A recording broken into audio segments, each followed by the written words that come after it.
Hello student, क्या हाल चाल। हम उम्मीद करते हैं कि आप लोग जहां पर भी होंगे बहुत अच्छे से और बहुत बढ़िया से।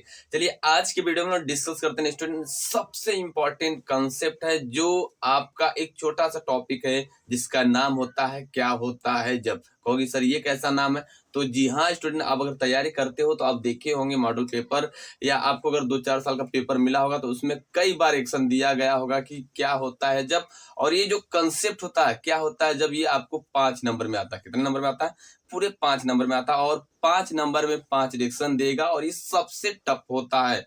हम लोग क्या करते हैं ना कि पूरे चैप्टर को पढ़ लेते हैं, कुछ रिएक्शन को पढ़ लेते हैं, लेकिन उनके कन्वर्जन रिएक्शन को नहीं पढ़ते, यानी इस टाइप के रिएक्शन को नहीं पढ़ते हैं जो होता है क्या होता है जब। तो आज हम उन्हीं कंसेप्ट को लेकर आए हैं।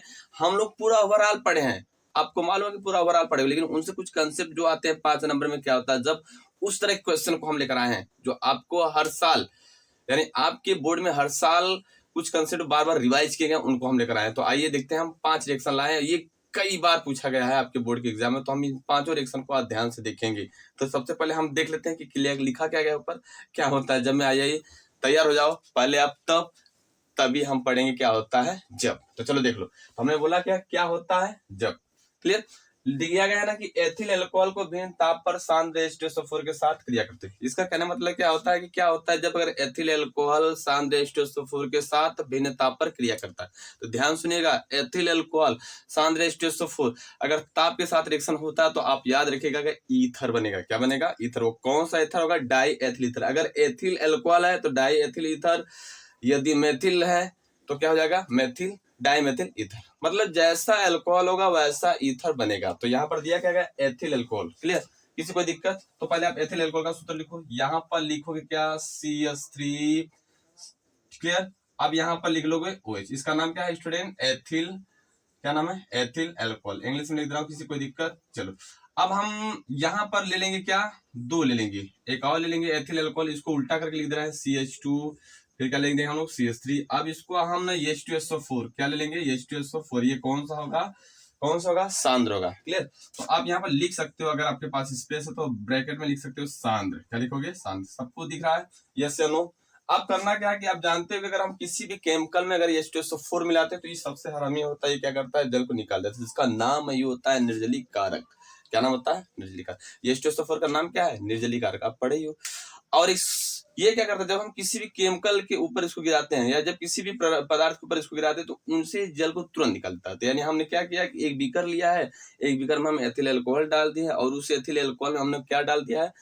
H2SO4। अब उस एथिल अल्कोहल में डालते ही तुरंत उसे जल को बाहर निकाल देता। अब देखो जल को जब बाहर निकालेगा तो यहाँ से एक OH और यहाँ से एक H गायब हो जाएगा।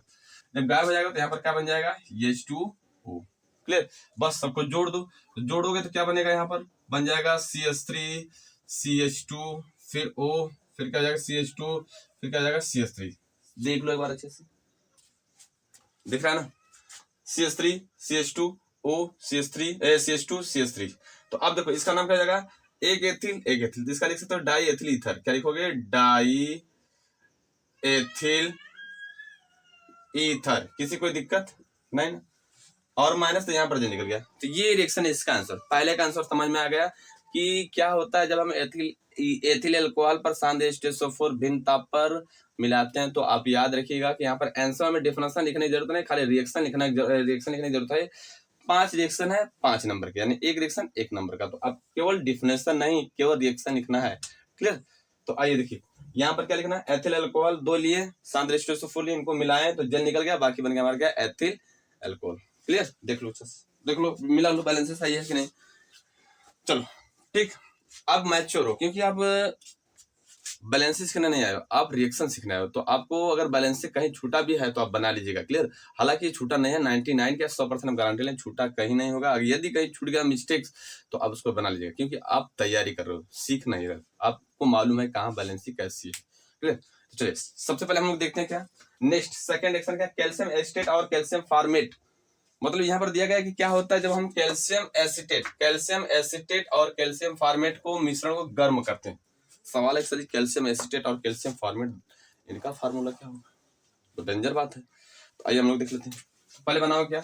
Ca, यहाँ पर O कर दो, CO और CH3। और फिर उसके बाद यहाँ पर ये कर दो, गाना सुने ना, ये करके दिखाओ तो वो करके दिखाओ, तो ये हो जाएगा कैल्शियम एसीटेट का फार्मूला।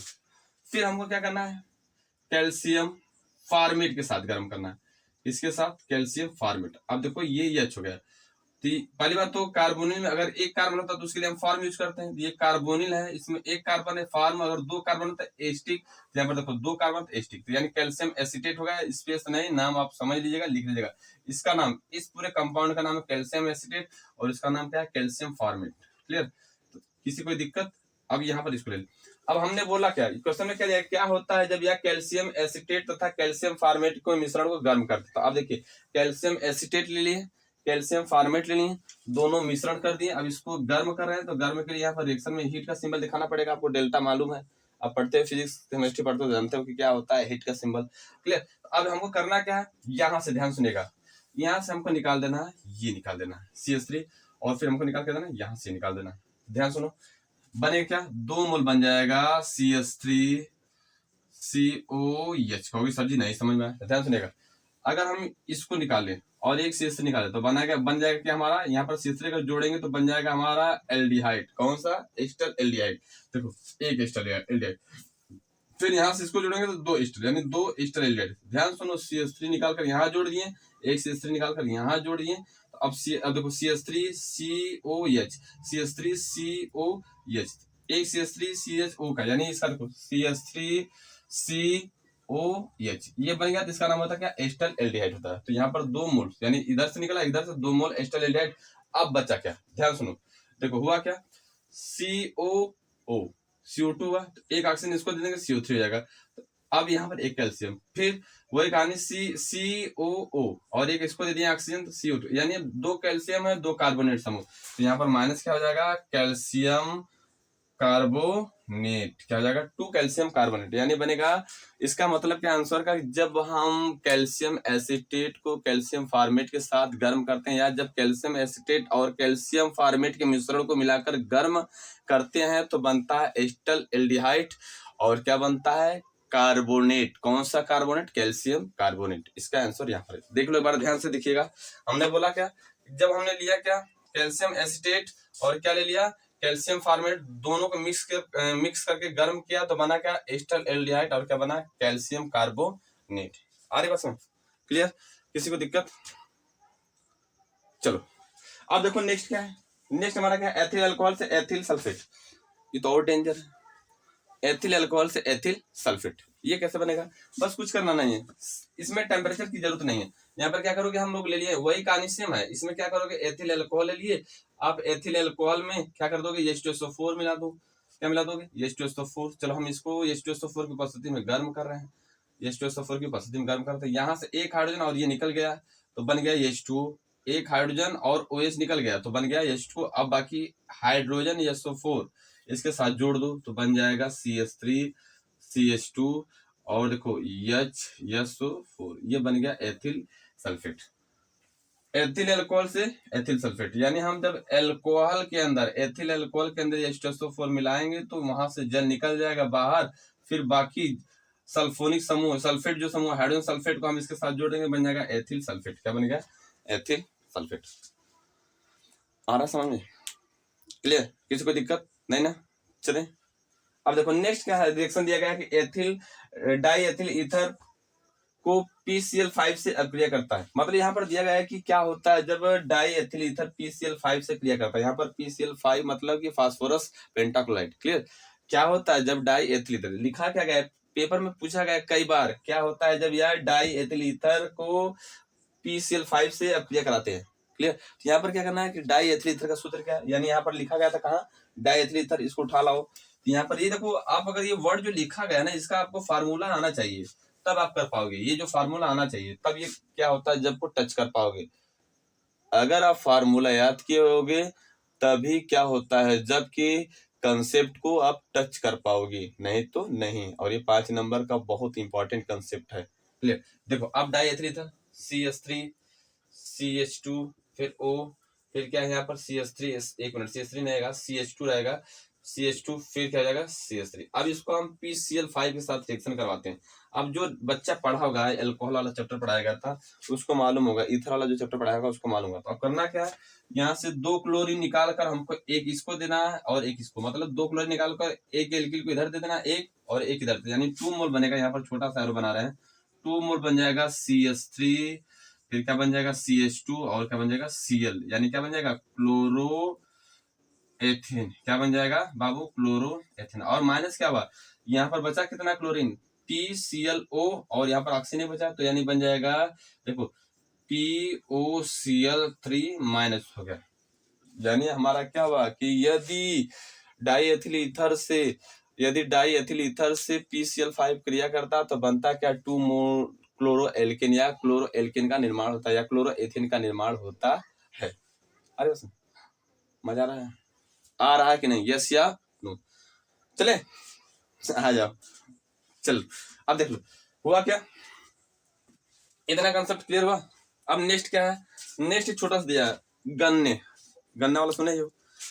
क्या होता है जब गन्ने की शक्कर को, यानी गन्ने की शक्कर को, घोल को, तनु, यानी मेरा इनका कहने मतलब क्या, पहले पढ़ लेता मैं फिर अर्थ बता रहे हैं। तो बोला गया है कि गन्ने की शक्कर को, घोल को, तनु H2SO4 के साथ उबाला जाता है। क्लियर? तो यहाँ पर देखो इसका मतलब क्या है, इनके कहने मतलब क्या है कि क्या होता है जब हम गन्ने के शक्कर में, निचोड़ बता रहा हूँ, जो लिखा गया उसका मतलब बता रहा हूँ। तो यहाँ पर बोला गया क्या होता है जब गन्ने के शक्कर में हम H2SO4 डालकर उबालते हैं, इनके कहने का मतलब ये है। अब देखो यदि हम बोले ना कि कोई भी कंपाउंड अगर उसमें H2SO4 पड़ा तो जल को निकालेगा, उसका नाम ही निर्जलीकरण, यानी वो जल को, जैसे देखो अब पड़े एसिड क्या होता है, एसिड अगर हाथ पर गिरता तो जल जाता है, यानी एसिड हाथ पर गिरा तो जल गया, यानी उसके अंदर से जल निकल गया, ठीक ना। तो वही कहानी, H2SO4 अगर इसके अंदर गया तो उसके अंदर से जल गया। तो अब देखो कर बनता क्या, शक्कर का सूत्र क्या होता है, गन्ने की शक्कर का सूत्र क्या होता है, चीनी है, चीनी का सूत्र क्या होता है C12H22O11। अब इसमें हम क्या मिलाएंगे, ध्यान सुनेगा, इधर से दिख रहा है, सर जी दिखना है, छेक लेना है नहीं, ये ना देखो चीनी का सूत्र हुआ, गन्ने की शक्कर का सूत्र हुआ, उसके बाद हम इसमें मिलाएंगे H2SO4, मिला दिए। अब हुआ क्या कि देखो ध्यान से, इसमें से जल को निकाल देते, निकलेगा कितना, देखो 12 हमारा निकल गया कार्बन, जब जल निकल गया क्योंकि यहाँ से हाइड्रोजन, मतलब कि हाइड्रोजन और ऑक्सीजन निकल गया तो बचा गया कार्बन, 12 कार्बन प्लस कितना हो गया 11H2O। अब कहोगे कैसे, देखो 11 दूनी 22, ऑक्सीजन 11 हो गया बैलेंस, यानी हमारा क्या हो गया, निकल गया। तो यहाँ पर निकल गया, कहने का मतलब क्या है, गन्ने की शक्कर में, हिंदी जो भी हो थोड़ा सा बना लीजिएगा, गन्ने की शक्कर में हो गया, गन्ने की शक्कर में, या गन्ने की शक्कर को लिखा ही होगा, ठीक है, गन्ने की शक्कर को हो गया, तनु H2SO4 के साथ उबाला जाता है, यहाँ पर के साथ उबाला जाता है, यहाँ पर लिख लेना थोड़ा सा के साथ होगा जहां तक उम्मीद, क्योंकि सेंटेंस अच्छा नहीं हो रहा तो इसका मतलब ये होना चाहिए। देखो गन्ने की शक्कर को घोल, क्लियर, तनु H2SO4 के साथ उबाला जाता था, क्या बनता था, यानी मिला कर इसका कहने मतलब यही है कि यदि हम गन्ने की शक्कर में तनु H2SO4 के डालकर उबाल रहे हैं तो क्या होगा बाबू, क्या होगा, ये आपको दिख रहा नतीजा, यहाँ पर क्या होगा, जल बाहर हो जाएगा और बनेगा क्या, कार्बन बनेगा। आपको बताया ना कि H2SO4 जला देता है, जल को बाहर निकाल कर फेंक देता है, इसलिए इसको बोलते हैं क्या, निर्जलीकरण। क्या बोलते हैं, निर्जलीकरण। निर्जलीकरण नहीं बोलते, उस प्रक्रिया को निर्जलीकरण, और उस जिसके द्वारा होता है उससे बोलता हूँ निर्जलीकारक। और एक चीज और बता रहा हूँ जाते जाते कि केमिकल ऑफ किंग इसी कहा जाता है, इसी चुट्टा को कहा जाता है केमिकल ऑफ किंग, किसको, इस H2SO4, बहुत डेंजर एसिड। क्लियर? चलिए अब इस वीडियो को अच्छे से तैयार करिए और अपने फ्रेंड जो भी आपके साथ में होंगे, पढ़ते भैया भाभी नन्ना नानी आजी बाबा कुछ भी जो भी हो उसको शेयर करो। क्लियर? अरे बस हम चल, ये हम नहीं करें नन्ना नानी, जो पढ़ रहा है उनके लिए, ठीक। अरे बस एक चीज और, लाइक जरूर कर देना, छोटा सा।